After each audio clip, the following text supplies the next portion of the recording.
నమస్తే, welcome to our voice. నేను journalist నవత. పాక్ ఉగ్రవాదం చేసిన దుశ్చర్యకు చూస్తూ ఊరుకునేది లేదు.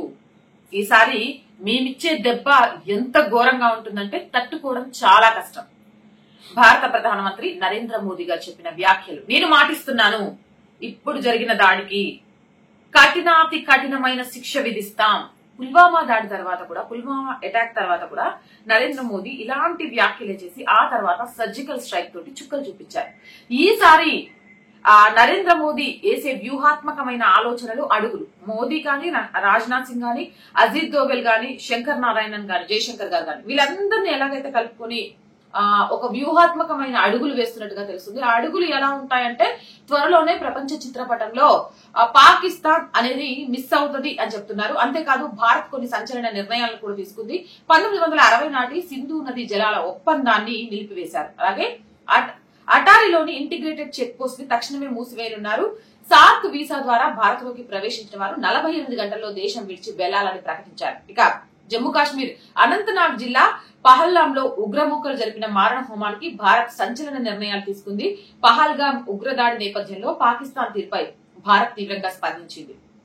ఈ మేరకు పాకిస్తాన్ తో దౌత్య సంబంధాలను పూర్తిగా తెంచుకున్నట్లుగా ప్రకటించింది. పాక్ పౌరులు, పర్యాటకులు వారంలో భారత్ నుంచి వెళ్లిపోవాలని ఆదేశాలు జారీ చేశారు. అంతేకాదు, అటారీ చెక్ పోస్ట్ ను సైతం వెంటనే నిలిపివేస్తున్నట్లుగా స్పష్టం చేశారు. పాకిస్తాన్ చెందిన పౌరులకు భారత్ లోకి అనుమతించేది లేదు అని తేల్చి చెప్పింది. అంతేకాక పాకిస్తాన్ కు సింధు నది జలాలను కూడా నిలిపివేస్తున్నట్లు పేర్కొంది. పహల్గామ్ దాడి నేపథ్యంలో ప్రధాని నరేంద్ర మోదీ నేతృత్వంలో జరిగిన భద్రతా వ్యవహారాల కేబినెట్ కమిటీ భేటీలో ఈ సంచలన నిర్ణయాలను తీసుకున్నారు. అంతేకాకుండా భారత్ లో ఉన్న పాక్ హైకమిషన్ ను సైతం దేశం విడిచి వెళ్లిపోవాలని ఆదేశించింది. కేబినెట్ కమిటీలో చర్చించిన అంశాలకు సంబంధించి భారత విదేశాంగ శాఖ కార్యదర్శి విక్రమ్ మిశ్రీ ఈ వివరాలను వెల్లడించారు.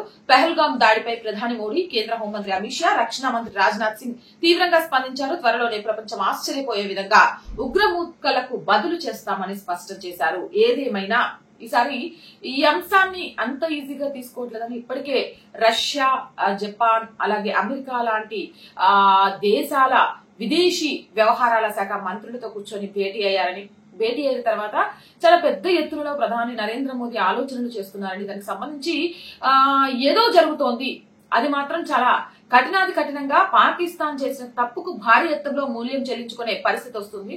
అంతేకాదు, పాక్ కనుక ఉగ్రమూకలకు అడ్డా అనే విషయం త్వరలో పోకపోతే, అలానే మేము ఉగ్రమూకలకు అడ్డాగా ఉంటాము, కాశ్మీర్ ను ఆక్రమించుకోవడానికి ప్రయత్నం చేస్తాము, భారత్ లో ఉగ్రదాడులు చేయడానికి ప్రయత్నం చేస్తామంటే ఖచ్చితంగా కూడా పాకిస్తాన్ అనేది ప్రపంచ చిత్రపటంలో లేకుండా చేయడానికి కూడా ప్రధాని నరేంద్ర మోదీ ఏ మాత్రం ఆలోచించరు. ఎందుకంటే భారతదేశంలోనే కాదు, ప్రపంచంలో ఎక్కడ ఉగ్రదాడులు జరిగినా కూడా సహించేది లేదు. ప్రపంచంలో ఏ దేశం కూడా ఉగ్రదాడికి భయపడాల్సిన అవసరం లేని పరిస్థితులను తీసుకురావడానికి ఆయన చేస్తున్న ప్రయత్నం, ఆయన మాట్లాడుతున్న తీరు, ఆయన తీసుకుంటున్న నిర్ణయాలు అనేది మనందరం చూస్తూనే ఉన్నాం.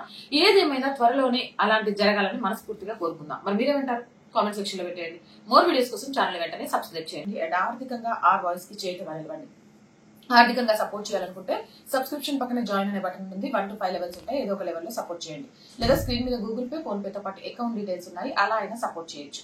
వ్యాపార ప్రకటనల కోసం, అలాగే ప్రజా సమస్యలు తెలియజేయడానికి 8328500576 నెంబర్ ని సంప్రదించండి. జై హింద్, జై భారత్.